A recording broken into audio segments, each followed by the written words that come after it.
raadiyoonii Dirree Shaggar. raadiyoonii Dirree Shaggar. raadiyoonii Dirree Shaggar.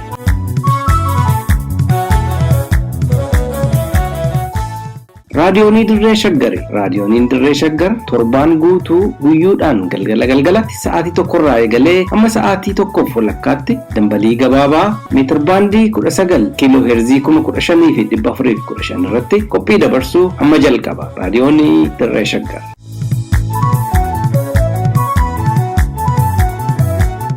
Harka fuune akka mooltan kabajamtoota dhaggeeffattootaaf hordoftoota raadiyoonii Dirree Shaggar. Nagaan keenya bakka isin jirtan maratti sinaa ga'u. Sagantaa keenya yeroo hundumaa sa'aatii kanatti isin biraan geenyu qabannee dhiyaanneerra. Jalqaba irratti oduu isin nageessifna.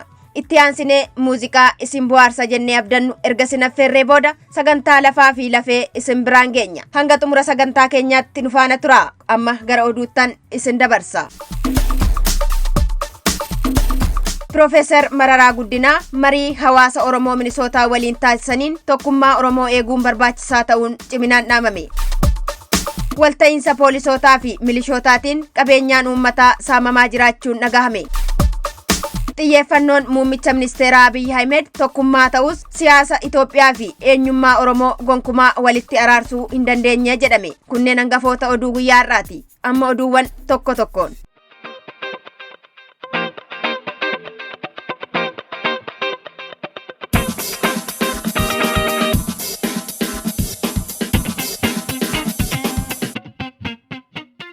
Durataa paartii koongireensii federaalawaa Oromoo Profeesar Mararaa Guddinaa hawaasa Oromoo kutaalee Ameerikaa keessa jiraatan waliin marii gochuu irratti kan argaman yoo ta'u, marii fulbaana tokko bara 2014 haasawaa Oromoo magaalaa Minneapolis fi naannawaa isheetti argamuu waliin taasisaniin yeroo kamiyyuu caalaa tokkummaa Oromoo eeguun barbaachisaa akka ta'e dhaamaniiru. Haasawaa waltajjii irratti taasisaniin qabsoo Oromoo milkeessuuf wantoota gurguddaa sadii eeguun barbaachisaa ta'uu kan eeran Profeesar Mararaan tokkummaa saba Oromoo, tokkummaa qeerroo fi tokkummaa jaarmiyaalee Oromoo eeguu qofaan galma Oromoon barbaadu bira ga'uun akka danda'amu ibsaniiru. Tokkummaa sabaa osoo hin eegin humna bittinnaa'een humna diinaa mo'uun akka hin danda'amne ibsuu maddiitti tokkummaa qeerroo fi qarree Oromoo tiksuun dirqama akka ta'etti dhaamaniiru. Qeerroon kaan bosona seeneera, kaan immoo jiraachuu dadhabnaan biyya alaatti baqateera. Kanneen bitamanillee akka jiran ibsuun qeerroowwan haqa saba isaanii qabatanii jiranillee akka jiran himuun tokkummaa isaanii eeguun barbaachisaadha jedhan. Kana malees tokkummaa jaarmiyaalee Oromoo keessumaa tokkummaa adda bilisummaa Oromoo fi koongireensii federaalawaa Oromoo eeguun humna guddaa ta'uu ibsanii gaafa laga ceene yookaan immoo bilisoomne akka barbaannetti waan barbaanneen ijaaramuu dandeenya waan ta'eef ammaaf tokkummaa armaan olii tiksaa jechuun hawaasa Oromoo waltajjii sanarraa qooda fudhataniif dhaamaniiru. Wabii Waaqootu qindeesse.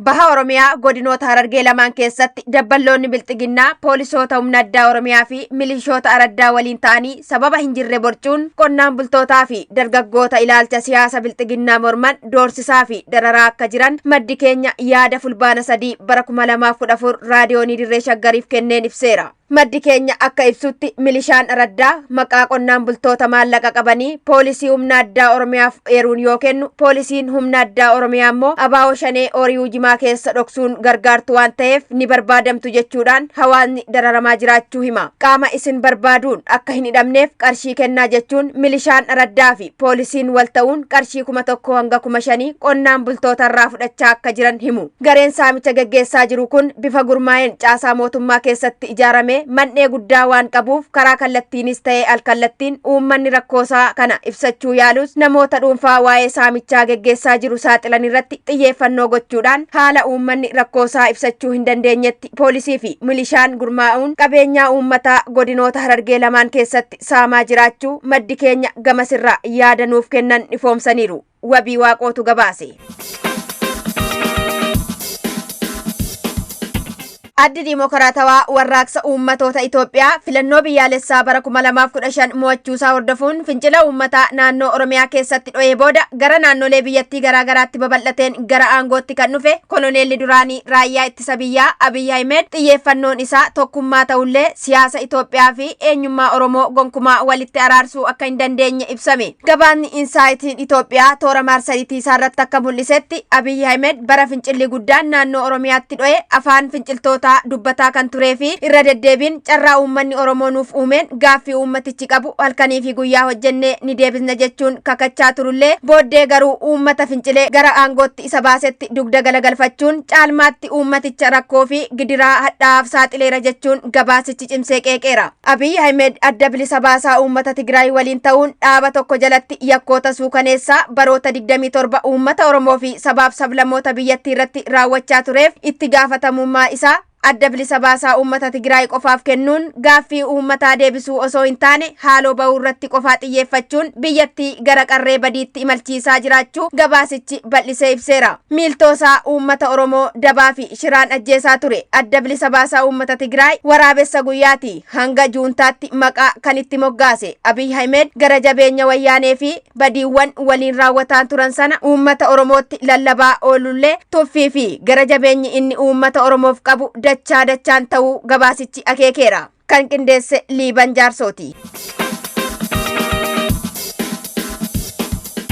Gamtaan Afrikaa hundeessitoota ganamaa dhaabbatichaa keessaa tokko kan taate Giinii fonqolcha waraanaa torban dura koloneel Maamuduu Dumbiyaan durfamuun geggeeffame hordofuun biyyattii miseensummaarraa haquu Gamtaa Afrikaatti koomishiniin dhimmoota siyaasaa nageenyaa fi tasgabbii karaa toora Tiwiiterii isaanii beeksisaniiru. Gamtaan Afrikaa murtoo kana kan dabarse jaarmiyaan biyyoota lixa Afrikaa The Economic Community of West African States humni waraana Giinii pirezidaantii biyya isaanii jaarsa ganna 83 Alfaa Koodee fonqolchanii mana hidhaatti darbatanii aangoo erga yaabbatanii booda murtoo hawaasa daldalaa biyyoota lixa Afrikaa 15 keessaa haquu hordofee akka ta'es himameera. Alfaa Koodeen erga biyyi isaanii kolonii Faransaayii jalaa baatee booda bara 2010 gara aangootti kan dhufe pirezidaantii jalqabaa karaa diimokiraatawaa ta'een filatame ta'uu kan ibsu gabaasni Reuters ammoo gareen juuntaa koloneel Maamuduu Dumbiyaan durfamu garuu jaarsicha malaamaltummaan himachuun torban dilbata darbee aangoorraa lafaan dhahaniiru jechuun balballoomseera.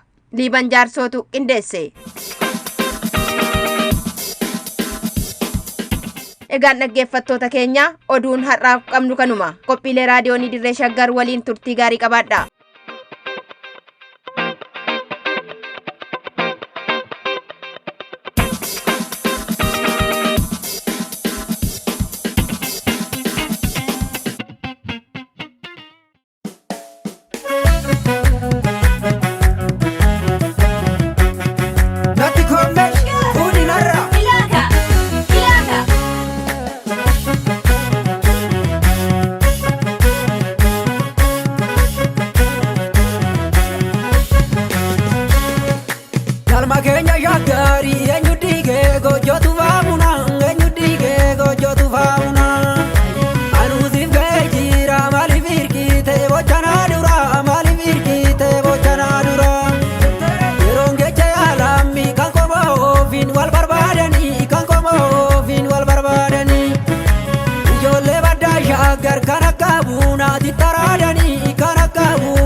Afashiti nungalu itti dubbanna nyaara bubbutti itti dubbanna nyaara bubbutti halkawarra hangafa hora shaggar maqaa jijjiiranii hora shaggar maqaa jijjiiranii hirrafne yaa finfinne erguma waa'ee keenatti manii erguma waa'ee keenatti manii tulleen qacalee ganaa wal guddattu seenaa dubbisa waan baay'ee hubattu Oromoo milkii ganama laallata ayyaantu ilma yerroodhaaf galata.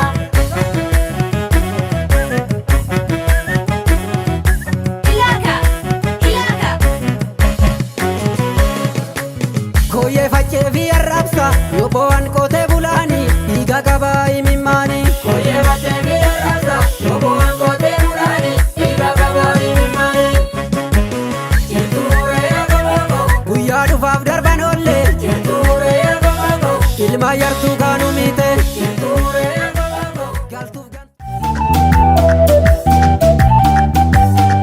Lafaa fi lafee lafti qabeenya addataa hin qabnedha. Gamoo ijaaruun, warshaa dhaabuun, qotanii oomishuun, tikfatanii horuun, jiraatanii gadaa arguun, du'anii awwaalamuun yoo lafa qabaatan qofa. Oromoon eega sirna alagaa jalatti kufee booda lafa isaa mulqame. Ammallee lafa isaa fudhachuuf alagaan itti roorrisaa jira. Kanaaf qophiin lafaa fi lafee jedhu kun daba Oromoo lafa mulquu, lafarraa buqqisuu, lafasaarra alagaa qubachiisuu fi qabeenya uumamaa Oromoo qisaasisuu irratti dalagamu kamuu ni saaxila, ni xiinxala, ni mari'achiisa. Lafti keenya, lafee keenya.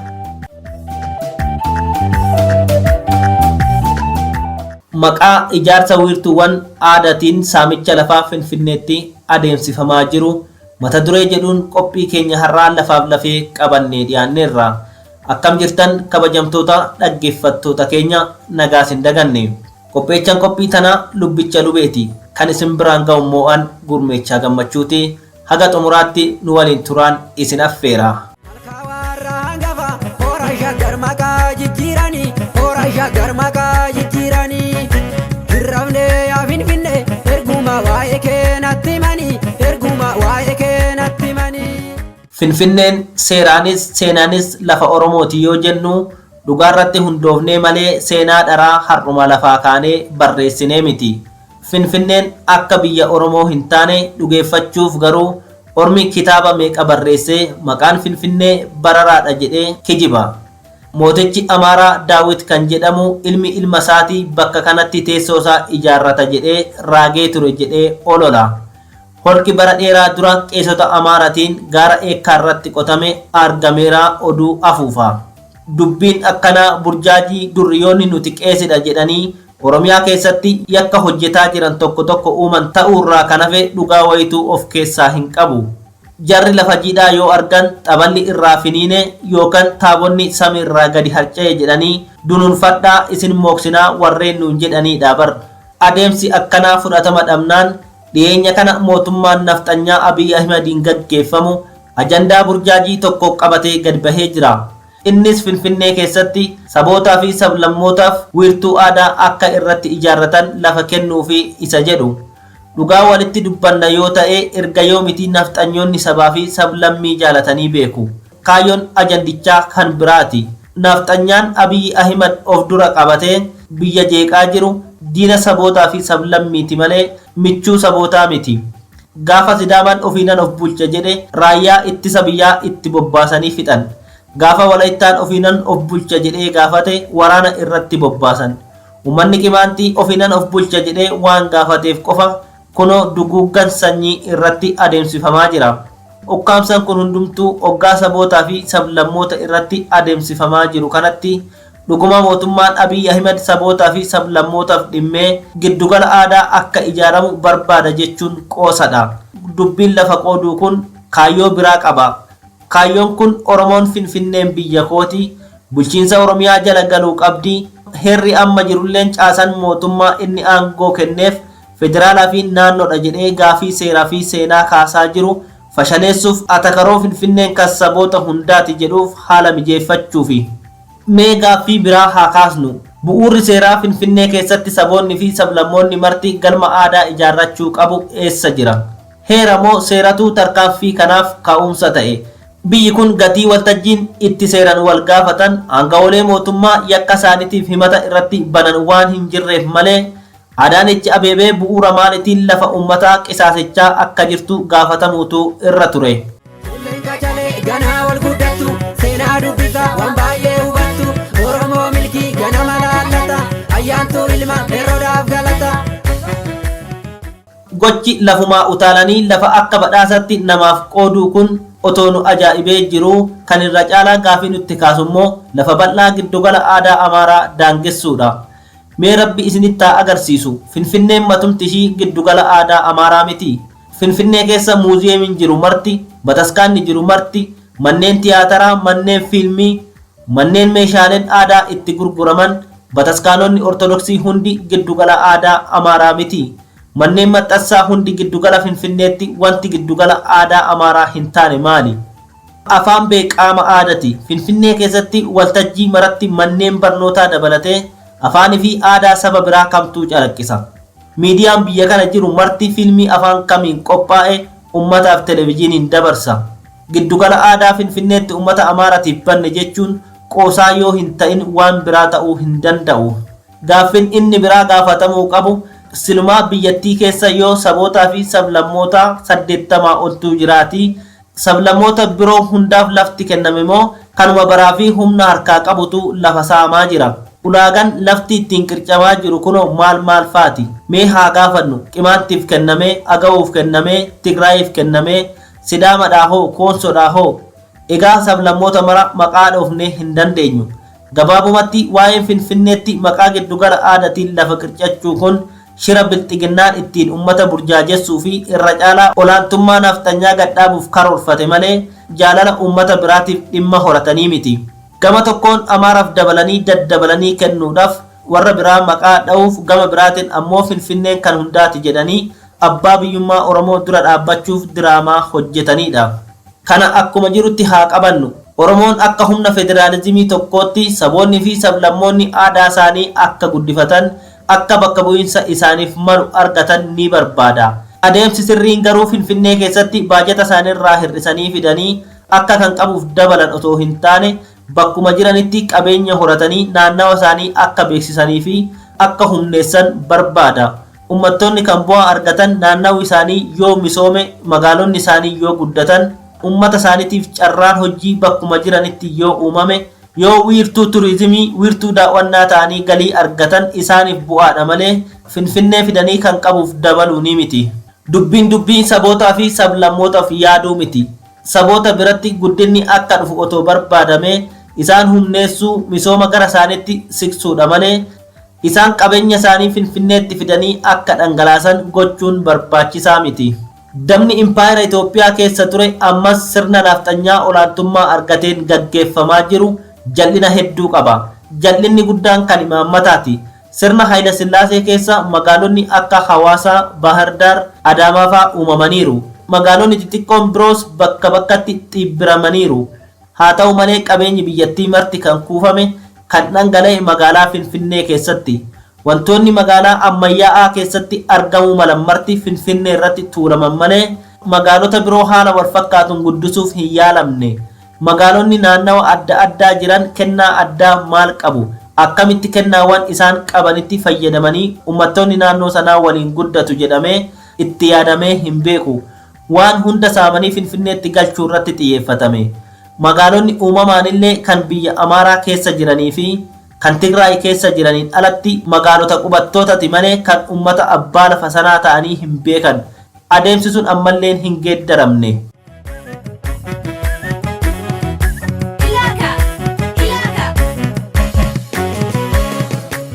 Koyee faccee fi arrabsa yoo bo'aan qotee bulaanii dhiiga qabaa himimmaanii. Yoo gama naannoowwan adda addaa misoomsuutiin kan madaallu ta'e sirnoota impaayera sanaa hundarra sirna dargii wayya ture.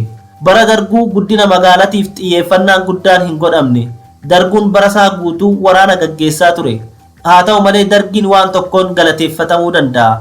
Magaalaa ijaaruu haa dadhabu malee imaammata sooshaalizimiitiin misooma naannawa hunda keessatti babal'isuu fair distribution gochuuf yaaleera. Fakkeenyaaf warshaawwan simintoo Mugar, Biqila Asallaa, warshaa huccuu Hawaasaa, warshaa biiraa Baddallee fi Harar, warshaa huccuu Arbaa Minch fudhachuun ni danda'ama. Kana malees ijaarsi madda elektirikii Gilgal Gibee, ijaarsi madda elektirikii Malkaa Waaqannaa, dhaabbanni teeknooloojii bishaanii Arbaa Minch kanneen yaadataman keessaa muraasa. Bara wayyaanee garuu warshaa wanti jedhamu marti Finfinnee fi naannawa Finfinneetti akka tuulamu godhame. Kun ta'e jedhamee kan raawwatamedha. Lafa naannawa giddugala Oromiyaa kana maqaa misoomaa fi magaalaa babal'isuutiin Oromoo harkaa baasanii Oromiyaa naannoo jedhamu bakka lamatti qooduuf ummatichis akka waliin qunnamne gochuuf kana godhan. Misoomni kan irratti adeemsifame bakki biraa naannoo Tigraayitti. Kun immoo Tigraay qabeenya Oromiyaatiif ummattoota kibbaatiin misoomsuuf karoora wayyaaneen qabattee dhufteerraa madda. Naannolee biraatti misoomni hagana jedhamu hin gaggeeffamne. Haa ta'u malee galmi wayyaaneen ittiin karoorfatte sun ammaan kana maraattota Isaayyaas Afawarqii fi Abiy Ahimad jedhamaniin daaraa fi daakuu ta'ee waan manca'eef har'a waa'ee misooma Tigraay haasa'uun hin danda'amu. Gara saamicha lafa tuulamaatti yoo deebinu warshaaleen hedduun qubattoota Habashaatii fi michoota wayyaanee biyyoota alaatiin kan ijaaraman naannawa Finfinnee kanneen akka Bishooftuu, Duukam, Sabbata, Sulultaa, Laga Xaafoo, Galaan, Aqaaqii fi Caancoo fa'aa keessatti. Kun ammoo Oromoon akka buqqa'ee lafarraa badu namoonni hedduun akka alaalaa gara Finfinneetti lola'an godheera. Carraan hojii kan argamu naannawa kana qofatti waan ta'eef hojjataa humnaatii qabee hanga nama barateetti naannawa kanarratti akka sassaabamu godhee jechuudha. Kana malees manneen kondominiyeemii haala amanamuu hin dandeenyeen magaalaa Finfinnee keessatti ijaaramaniiru. Fooqiiwwan gurguddoon biyyattiin qabdu kan ijaaraman eessayyuu caalaa Finfinnee keessatti. Cufaayyuu Finfinnee bira darbee naannawa Finfinneetti manneen kondominiyeemii ijaaraman biyyi kun gara guddinaatti otoo hin taane gara maraannatti deemaa jirti kan nama jechisiisudha. Lafti Oromoo Tuulamaa akkuma jirutti saamame. Lafti maanyaa biqilchee biyyattii sooromarti simintoodhaan haxanxalame. Ada'aa Liiban akka jirutti biyya Oromoorraa gara biyya alagaatti jijjiirame. Naannawa Aqaaqii bakka Tulluu Diimtuu jedhamu qofatti manneen kondominiyeemii bara 2006 hanga bara 2007tti ijaaraman maatii 400 ol qubachiisan. Kana jechuun naannawi Tulluu Diimtuu waggaa tokko keessatti jiraattota magaalaan Dirree Dhawaa umurii waggaa 115 keessatti horattee ol uummatee jechuudha. Kooyyee Faccees akkasuma nama 200 olii qubachiisuuf ijaarsi irratti gaggeeffame. Kuni maaliif ta'e jennee yoo gaafanne karoora maastar pilaanii Finfinnee kan Oromoo Tuulamaa dhabamsiisuu fi Oromiyaa addaan gargar ciruuti.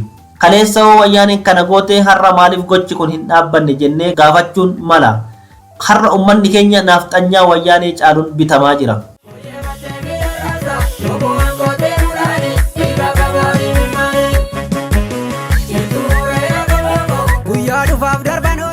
Har'a kan Oromoo saamaa dhiibaa buqqisaa jiru wayyaanee miti.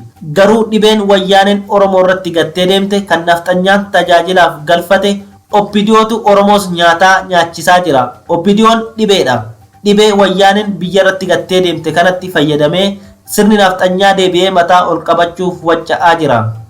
Har'a lafti abbaa hin qabne lafa Oromooti. Naannoon mootummaa hin qabne Oromiyaadha. Naafxanyaan humna mootummaatiin waan barbaade dalagaa jira. Qabeenya mootummaatiin waraana amma biyya kana jeeqaa jirulleen gaggeessaa jira. Wayyaaneen dhaabbilee siyaasaa akka feetetti ergattu saboota maraaf dhaabdee turuu ishii ni yaadatama. Dhaabni ishiin Amaaraaf uumte garuu gaafa wayyaaneen irraa deemtu gara uummata isaatti siqee dantaa Amaaraa eegsisaa jira. Fedhii uummata isaatii kabajaa jira. Oppidiyoon garuu madaqoo taatee hafte. Madaqoo yaada jedhu tibba kana artisti Keekiyaa Badhaadhaa sadarkaasaa ol fuudhee akka dhandhamannu nu godheera. Oppidiyoon kaleessas madaqoodha, har'as madaqoodha.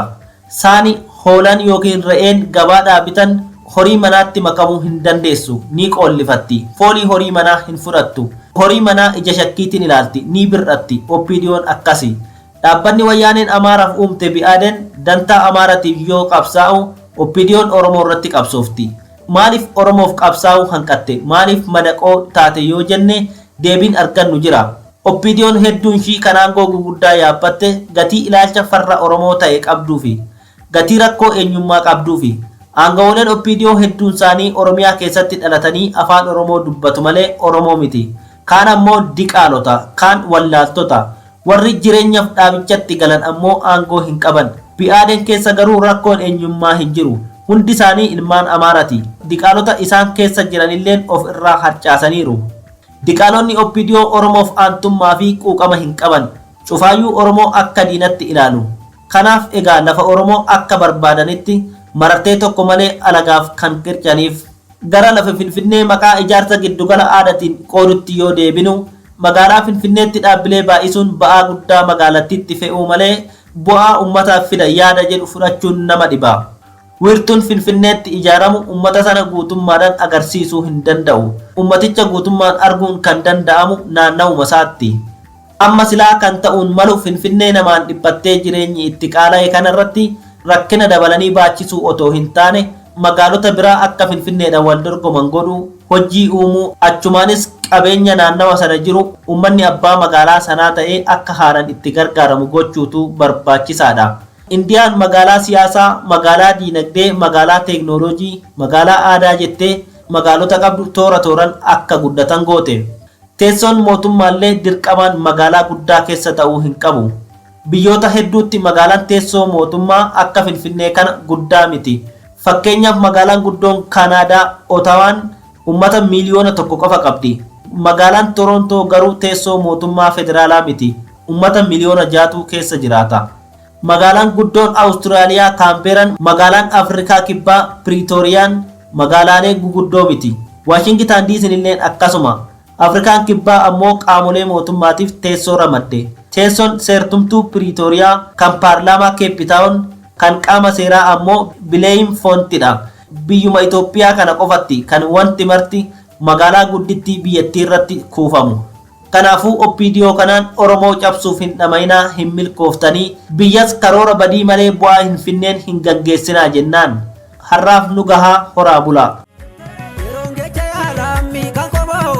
wal barbaadanii kan qomoofin wal barbaadanii ijoollee baddaa shaggar kan akka buunaatti taraadanii kan akka buunaatti taraadanii ka'ee habeebee dura karaa deemtuun deemaa dudubbatti karaa deemtuun deemaa dudubbatti afaashiitti nuun galu itti dubbannaa nyaara bubbutti itti dubbannaa nyaara bubbutti malkaa warra hangafa hora shaggar maqaa jijjiiranii shaggar maqaa jijjiiranii hirrafne yaa finfinne erguma waa'ee keenatti manii erguma waa'ee keenatti manii tulleen qacalee ganaa wal guddattu seenaa dubbisa waan baay'ee hubattu Oromoo milkii ganama laallata ayyaantuu ilma dheeroodhaaf galata.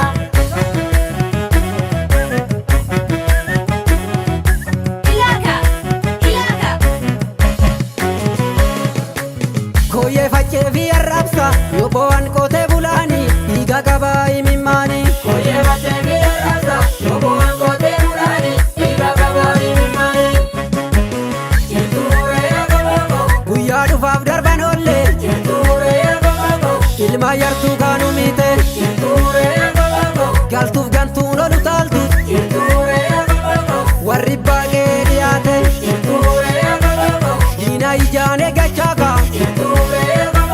Doska wal jabe fachaka gadaan gadaan jibannooti wal dhaga'uuf wal ijaaru dirqama ilmaan Oromooti. Gadaan gadaan jibannooti wal dhaga'uuf wal ijaaru dirqama ilmaan Oromooti.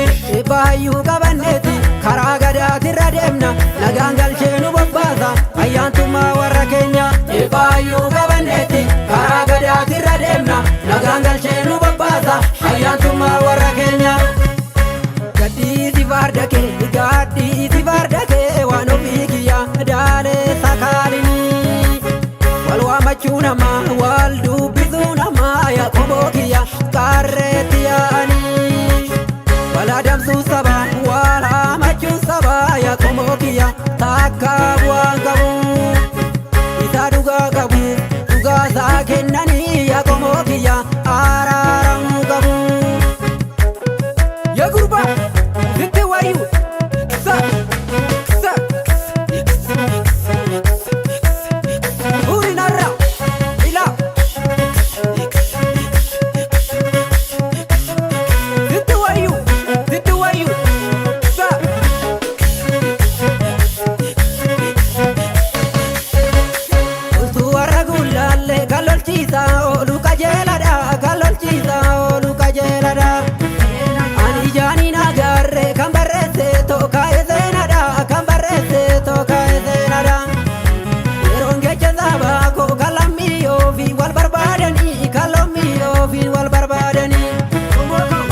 Shaggar jirtu kan akka buunaa sin araadanii kan akka buunaa sin araadanii shaabbu ejeessa akka shunkuraa taa'u booleni akka qamadii taa'u booleni har'a xiyyaara marsa durgombiisa fardeeni toolanii durgombiisa fardeeni toolanii wal dhagaahii Oromoo ofii wal aleeluuni kan qabu bu'aa gaafa chaartaa rarrabaraa alagaa sitti marse kan qabdu tanaasi harka bute akka kan kolfaan taane adaraa tulleen qacalee ganaa wal guddattu seenaa dubbisa waan baay'ee hubattu Oromoo milkii ganama laallata ayyaantuu ilma dheeroodhaaf galata tulleen qacalee ganaa wal guddattu seenaa dubbisa waan baay'ee hubattu Oromoo milkii ganama laallata ayyaantuu ilma dheeroodhaaf galata.